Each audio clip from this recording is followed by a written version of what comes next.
Hello everyone, welcome to my YouTube channel. मेरा नाम है अनुपम त्रिपाठी। आज डिस्कस करेंगे दो न्यूज़ के बारे में। पहला न्यूज़ आ रहा है कि जो डोनाल्ड ट्रंप सोच रहे हैं एक ग्रुप बनाने का जिसका नाम होगा C5 मतलब कोर 5, जिसमें वो 5 कंट्रीज़ को इमेजिन कर रहे हैं। United States, Russia, China, India and Japan. उनके हिसाब से ये कंट्रीज़ हैं जो ग्लोबल पीस को बनाए रख सकती हैं और कोई भी कॉन्फ्लिक्ट रिजॉल्व करने की कैपेबिलिटी रखती हैं। अब ये वैसे इसका नाम आया कैसे है, तो हर साल जो है वो नेशनल सिक्योरिटी के नाम से एक डॉक्यूमेंट वो लोग निकालते हैं। NSS, नेशनल सिक्योरिटी सर्विस, ऐसा कुछ होता है, वो निकालते हैं जिसमें वो मेंशन करते हैं कि भाई कौन यूनाइटेड स्टेट्स के अलाई हैं, कौन यूनाइटेड स्टेट्स को किससे थ्रेट है, ये सब चीज़ें। तो इस बार फिर निकाला, उसमें उन लोगों ने रसिया को थ्रेट नहीं बताया, तो रसिया इससे खुश है। उसके अलावा उन्होंने चाइना को थ्रेट बताया है, इंडिया को एज एलाई बताया है इस मामले में कि अगर हमें चाइना को टैकल करना होगा then India could be our ally. इसके अलावा पाकिस्तान का कोई मेंशन नहीं है। ये जो फाइनल डॉक्यूमेंट आया इसका, इसके पहले इसके कई सारे ड्राफ्ट आए थे। तो उन कई सारे ड्राफ्ट में किसी एक ड्राफ्ट में ऐसा था कि भाई G7 तो है ही, बट C5 भी बनाया जा सकता है और C5 के बारे में यूनाइटेड स्टेट्स गवर्नमेंट सोच रही है, जिसमें ये 5 कंट्रीज़ रहेंगी। अब चूँकि इसके पहले C5 को ये बोल रहे हैं कोर 5 और C5 यूनाइटेड डोनाल्ड ट्रंप ऐसे ही इमेजिन कर रहे हैं जैसे कि यूनाइटेड नेशंस को काउंटर करने वाला एक ग्रुप C5। अब जो यूनाइटेड नेशंस है उसके जो परमानेंट मेंबर्स हैं उसमें ऑलमोस्ट 3 यूरोपियन कंट्री है। पहला रसिया जो यूरोप और एशिया दोनों में आता है, दूसरा फ्रांस, तीसरा UK, चाइना और यूनाइटेड स्टेट्स, जिसमें से 3 कंट्रीज़ हो गई यूरोपियन, जैसे UK, फ्रांस और रसिया।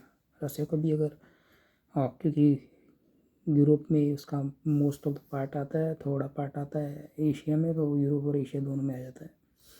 तो अगर रसिया को भी माना जाए तो यूरोप के हिसाब से पहले जो यूनाइटेड नेशंस जो सबसे बड़ा ग्रुप है जो ये सब मेंटेन करने की रिस्पॉन्सिबिलिटी रखता है कि पीस कहाँ होगा, किसको क्या काउंटर करना है, कैसे पीस फैलाया जाए, कैसे पीस रखा जाए पूरे वर्ल्ड में, तो उसकी इस रिस्पॉन्सिबिलिटी वो लेने के लिए मतलब वो लोग लेके रखते हैं। जो उनके जो परमानेंट मेंबर्स उसमें 3 यूरोपियन कंट्रीज़ थी। और इस बार जो C5 बनाने वाले हैं डोनाल्ड ट्रंप, जिसकी वो मतलब जिसके बारे में सोच रहे हैं, इमेजिनेशन कर रहे हैं, परिकल्पना है, उसमें किसी भी यूरोपियन कंट्री को नहीं रखा, सिर्फ रसिया को रखा है। रसिया को एज ए यूरोप का रिप्रेजेंटेटिव रखा है। तो उससे यूरोपियन कंट्री तो एकदम आग बबूला होगी, भाई हमें कैसे नहीं कंसिडर किया, हम तो भाई वी आर एलिट्स को कैसे कंसिडर नहीं किया। एटलीस्ट UK या फिर फ्रांस किसी एक को तो कंसिडर करते। तो बट ऐसा नहीं हुआ, तो इसकी वजह से इसका काफ़ी विरोध हुआ।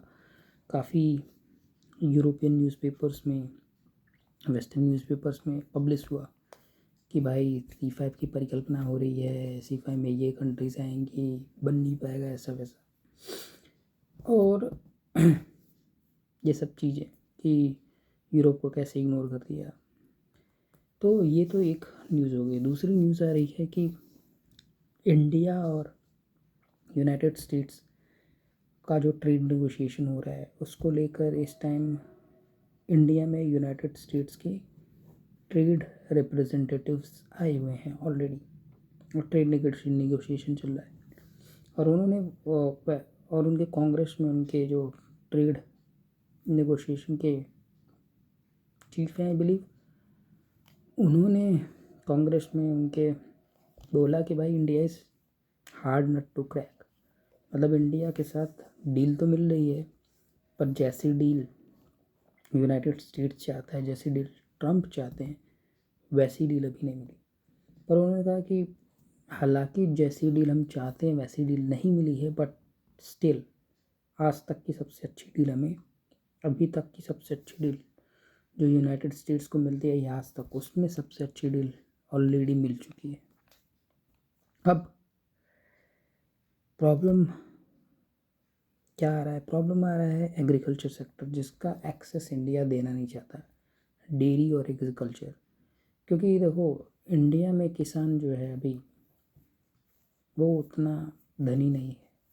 इंडिया में कुछ किसान ठीक ठाक हैं, कुछ किसान अभी तो मतलब बहुत सारे किसान ऐसे हैं जिनके पास जो सिर्फ, कुछ लोग दूसरों के खेत में खेती करते हैं, ऐसे ऐसे किसान भी हैं हमारे पास। तो उन सब किसान को ज़िंदा रखने के लिए और एग्रीकल्चर इकोनॉमी को बूस्ट करने के लिए हम किसी ऐसी कंट्री को एक्सेस नहीं दे सकते जिनका किसान ऑलरेडी बहुत ज़्यादा डेवलप्ड है, जिनके पास ऑलरेडी बहुत सारे इक्विपमेंट्स हैं, बहुत पैसे हैं उनके पास। वो अगर उनको हम अपने मार्केट का एक्सेस दे देंगे, वो चीज़ें सस्ती बेचने लगेंगे, हमसे ज़्यादा सस्ती, और जेनेटिकली मॉडिफाइड बेचने लगेंगे। उसके बाद से जो कई सारे प्लेटफॉर्म हैं जैसे अमेज़ोन पे उनका एक्सेस आ जाएगा, फ्लिपकार्ट पे एक्सेस आ जाएगा कि भाई ये लो हमारी सब्जियां खरीदो या फिर हमारे अनाज खरीदो। तो उससे क्या होगा कि डोमिनेंस बढ़ जाएगा, जो डोमिनेंस इंडिया देना नहीं चाहता है। इंडिया चाहता है कि भाई हमारे फार्मर्स फर्स्ट हैं, हमारे फार्मर्स का हमें पहले सोचना है, उसके बाद हम कोई एक्सेस देंगे। इसके अलावा कई सारे एरिया जैसे ऑयल में और भी सारे एरियाज़ में मैन्युफैक्चरिंग वगैरह में एक्सेस दे रहे हैं, बट एग्रीकल्चर और डेयरी में एक्सेस नहीं दे रहे और नहीं भी देना चाहिए। अब ये ट्रेड नेगोशिएशन की बात अभी आई क्यों? क्योंकि ट्रेड नेगोशिएशन से रिलेटेड, टैरिफ से रिलेटेड जो केस है वो चल रहा है सुप्रीम कोर्ट, यूनाइटेड स्टेट्स के सुप्रीम कोर्ट में। उसमें ये केस चल रहा है कि क्या अभी तक जो भी टैरिफ लगाए गए हैं डोनाल्ड ट्रंप के द्वारा वो वैलिड हैं कि नहीं। क्योंकि डोनाल्ड ट्रंप ने कोई भी टैरिफ कांग्रेस में पास करके नहीं लगवाया, बस लगा दिया। जैसे एज ए गवर्नमेंट की मुझे टैरिफ लगाना था, मैंने टैरिफ लगा दिया, और किसी भी कंट्री पे बिना किसी डिस्कशन के कांग्रेस में, बिना किसी बिल पास किए डायरेक्ट बस की टैरिफ लगाना और टैरिफ लगा दी। इससे रिलेटेड केस जो चल रहा है वो उसका 1 या 2 week by end of December I believe उसका आना है सुप्रीम कोर्ट का।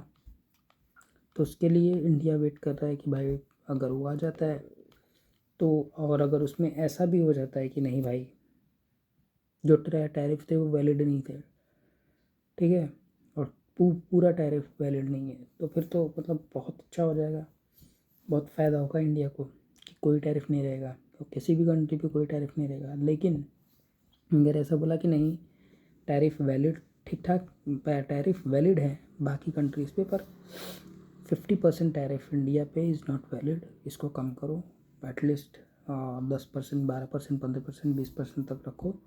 इस केस में भी इंडिया विल बी विनिंग, और उसके अकॉर्डिंग हम जब ट्रेड डील करेंगे then might be we will be getting very fair deal. तो इसलिए इंडिया जो है इस टाइम प्रेशर में नहीं है, प्रेशर में है ये डोनाल्ड ट्रंप, और प्रेशर में यूएस गवर्नमेंट। और इसके बाद उनके मिड टर्म इलेक्शंस भी आ रहे हैं, मिड टर्म इलेक्शंस में भी डोनाल्ड ट्रंप को ऐसा लग नहीं रहा है कि डोनाल्ड ट्रंप जीतेंगे मिड टर्म इलेक्शंस। अगर mid term elections Donald Trump नहीं जीतते हैं, मेजोरिटी नहीं आती है, तो फिर अगेन उनकी जो सरकार होगी वो कमज़ोर हो जाएगी, और हो सकता है वो 4 साल जो उनका टर्म है वो पूरा भी ना कर पाएँ। तो ये भी सिनेरियो आ सकता है। अब तो ये सारी जो ट्रेड डील से रिलेटेड चल रही हैं बातें, अभी तक तो यही न्यूज़ आया। अभी तक कोई इंडिया की साइड से अभी तक ऐसा नहीं है कि भाई हाँ कुछ ब्रेक थ्रू हुआ है कि हमें कुछ अच्छा नेगोशिएशन मिला है, या फिर यूनाइटेड स्टेट्स की साइड से भी। यूनाइटेड स्टेट्स की साइड से वो बोल तो रहे हैं कि भाई ट्रेड हमें अच्छा मिल रहा है, डील हमें अच्छी मिल रही है, बट डोनाल्ड ट्रंप एक ऐसा आदमी है, मतलब he can change his statement any time, और अभी तक डोनाल्ड ट्रंप ने ऐसा कुछ बोला नहीं है। माइट से कि भाई जाओ, ऐसा इस चीज़ को ध्यान में रखते हुए कि मिड टर्म इलेक्शंस आने वाले हैं, आ रहे हैं, और फिर सुप्रीम कोर्ट का वो जो है वर्डिक्ट आने वाला है, उसको मद्देनजर रखते हुए ऐसा बोल सकते हैं कि हाँ जो डील मिल रही है वही ले लो, but it can very much change, क्योंकि दैट गाय इज लाइक हर दूसरे मिनट में चेंज होने वाला है। His kind of flipper type का गाय, कभी भी कुछ भी चेंज होता रहता है। तो एक तो ये चल रहा है, यही तो आज मतलब आजकल आज की बड़ी न्यूज़ है। एक और न्यूज़ आ रही है कि यूनाइटेड स्टेट्स ने पाकिस्तान को अराउंड $600 मिलियन दिए हैं अपने फाइटर जेट्स को, F-16 फाइटर जेट्स को मॉडर्नाइज करने के लिए, और फिर कुछ रिपेयर करने के लिए पॉइंट में, क्योंकि देखो ऑपरेशन सिंदूर में कई सारे जो यूएस के बेस थे, एयर बेस थे, वो भी उड़े थे जो पाकिस्तान में थे। और इसके अलावा जो F-16 फाइटर जेट्स जो हैंगर में थे, उनको भी टारगेट किया गया था, मार दिया गया था, मतलब उनको भी नुकसान हुआ था। तो उन सब की नुकसान की भरपाई के लिए कुछ ना कुछ तो पैसे देने पड़ेंगे, वरना वो F-16 जो हैंगर में पड़े पड़े डस्ट जिनको डैमेज हुआ उनको रिपेयर में कॉस्ट तो आएगी, रिपेयर की कॉस्ट। तो किसी भी तरीके से अब यूनाइटेड स्टेट्स उसको रिपेयर करवाएगा। मेन रीज़न मेरे को ये भी लगता है क्योंकि जल्दी ही इज़राइल और ईरान की वॉर होगी, और इज़राइल ईरान की वॉर में कभी भी होने की मतलब हो ही सकती है, कभी भी हो सकती है। और उसमें यूएस उधर डायरेक्टली तो नहीं कूदेगा, तो यूएस क्या करेगा, इनडायरेक्टली यही सब यूज़ करेगा। जो अभी वो लोग सप्लाई भेज रहे हैं पाकिस्तान को, वही यूज़ करेंगे। F-16 रिपेयर करवा देंगे, सारे अपनी एयरबेस रिपेयर करवाएंगे। उसके बाद फिर जब कॉन्फ्लिक्ट स्टार्ट होगा देन वो पाकिस्तान जो है वो इज़राइल की हेल्प करेगा, यही होगा। इसके अलावा तो क्या, मतलब फ्री में तो। और ऊपर से इस टाइम थोड़ा मेहरबान भी है डोनाल्ड ट्रंप आसिम मुनीर पे, तो उसकी वजह से भी मिल रहा है। तो ऑल इन ऑल यही सब है, यही सब आज की खबरें हैं।